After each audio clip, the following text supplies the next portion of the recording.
Hello everyone, I'm Dr. Jyoti Mandala. Welcome you all to the video lecture series on the course Unity 3D.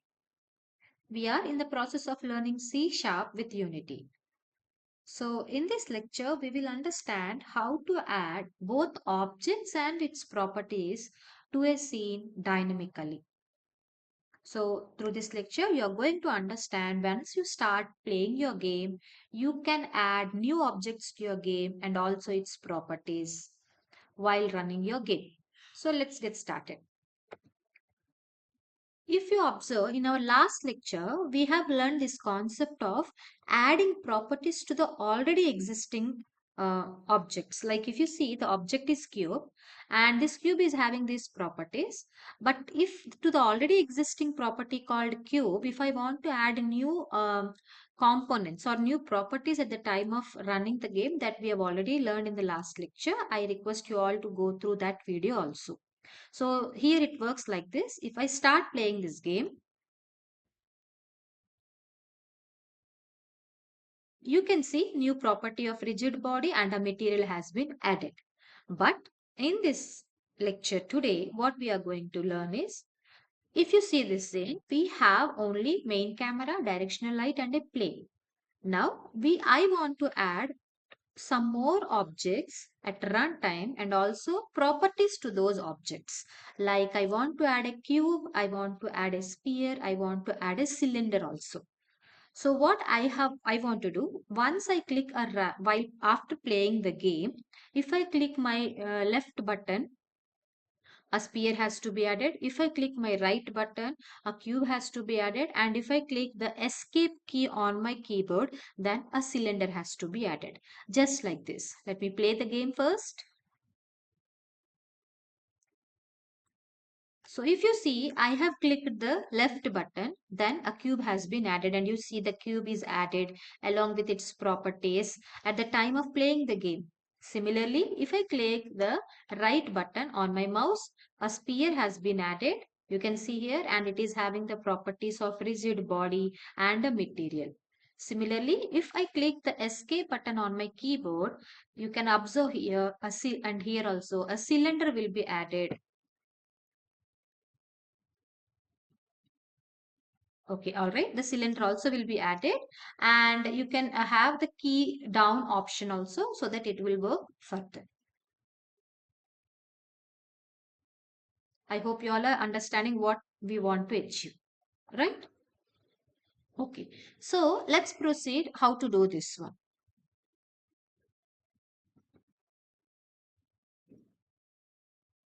So to do this one, all of you open a new scene. And if you see, this is a new scene where we have only three components existing, that is main camera, directional light, and so this is a plane that is visible to us. Now we need to have objects to be added at the time of running this program. For that, create one script. So right click, create C sharp script. Add any name to this one. I'm giving a add obj and property like that. Okay, so open this. So once you open that one, it will redirect to the Visual Studio Code with a default code. Now by default, we will be having start and update, right?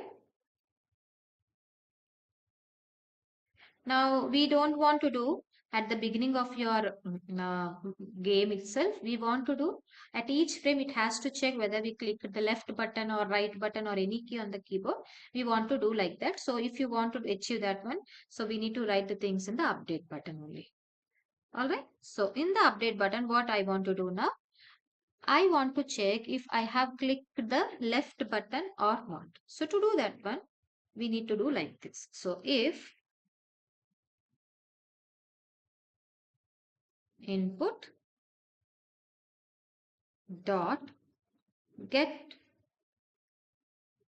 mouse button down, and in the parenthesis, if the value is 0, it can take a value of 0 or 1. If it is 0, it means it is a left click.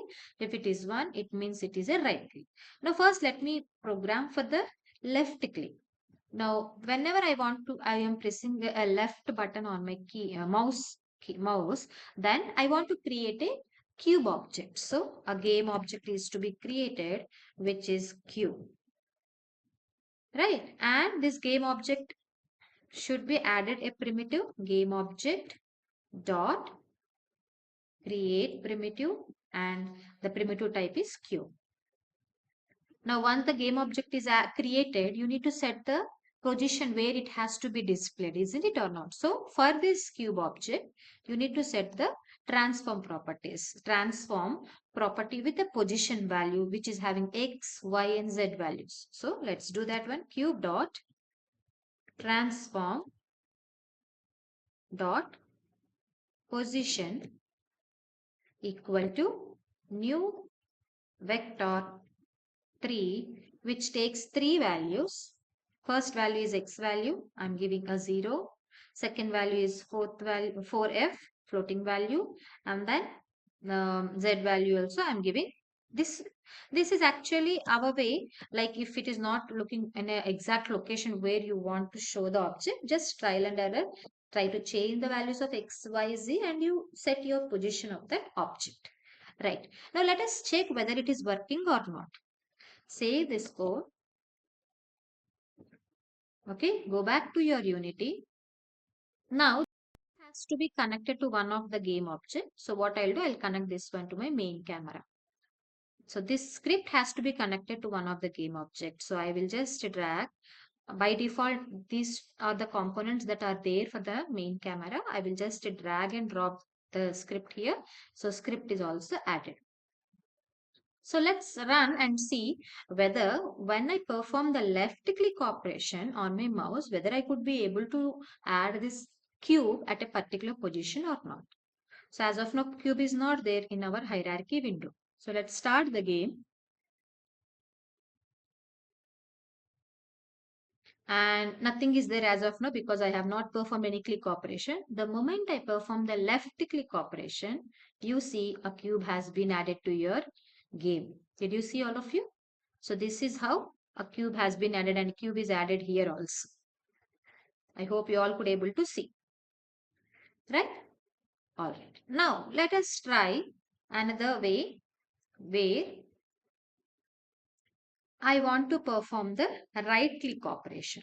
It's similar like this only. If input dot get mouse button of 1. Did you see I have given 1? 1 is nothing but it is for right click.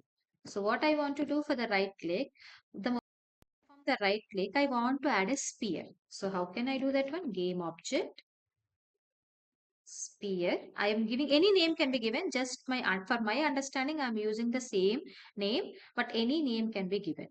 But here you should be aware, like you should have the primitive type as cube for cube, primitive type as sphere for sphere. Here this is a game object, new game object name. Any name can be given for this one. Right? Now, for that sphere, you need to set the position. So sphere dot transform dot position new vector. I want to set the positions as minus 2f, comma 5f, and then 0f. So these are the positions. Now, a new property also I want to add. The properties I want to assign a new material like color to that sphere. How to do that one? Sphere, which we have not done for the cube. For the sphere, I want to do sphere dot get component, right? Renderer,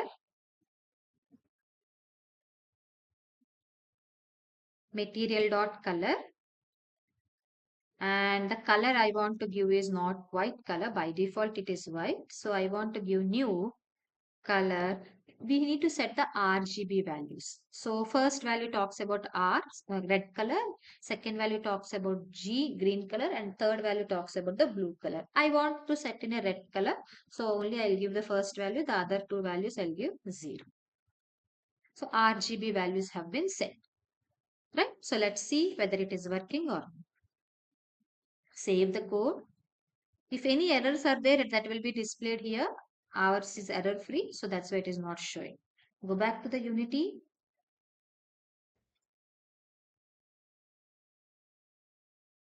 Right now let's run the game. There is no for the left click, it's a cube. For the right click, it's a sphere. Okay, run the game. So let me first check the cube. Left click, cube has been added. If I click the right click, you see a sphere has been added with a red color. You can see sphere has been added and its property of red color in your right hand side inspector window, you can see it is added. Right?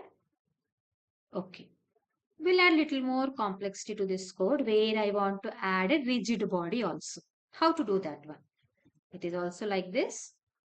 Add sphere dot add component rigid body. That's it.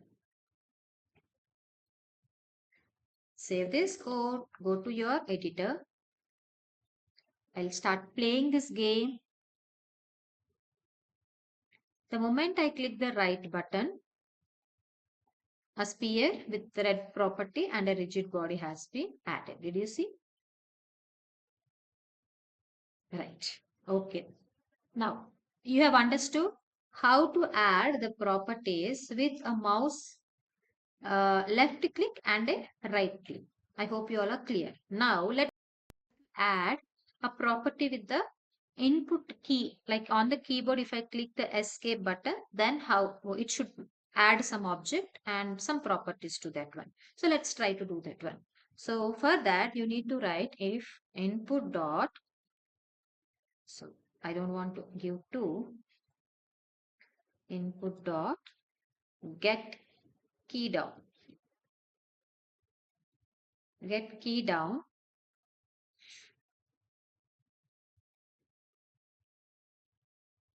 So within that, what I want to do, that key code we need to give dot. What I want to do, escape or space also we can give. I'll try with the space. Okay, space. Right. So once I click the space on the keyboard, space button, then this object, whatever I'm going to create here, will be added to my scene. Okay. So let's see. So I want to add a cylinder. Okay. So game object. I'm giving cylinder. Any name can be given. Game object dot create primitive type dot cylinder. Now I need to set the position where I want to display this one. Cylinder dot transform dot position equal to new vector 3, and I will be giving three values. The three values are 2f comma 1f comma 1f. Okay, now I want to add a color to this one. So cylinder dot get component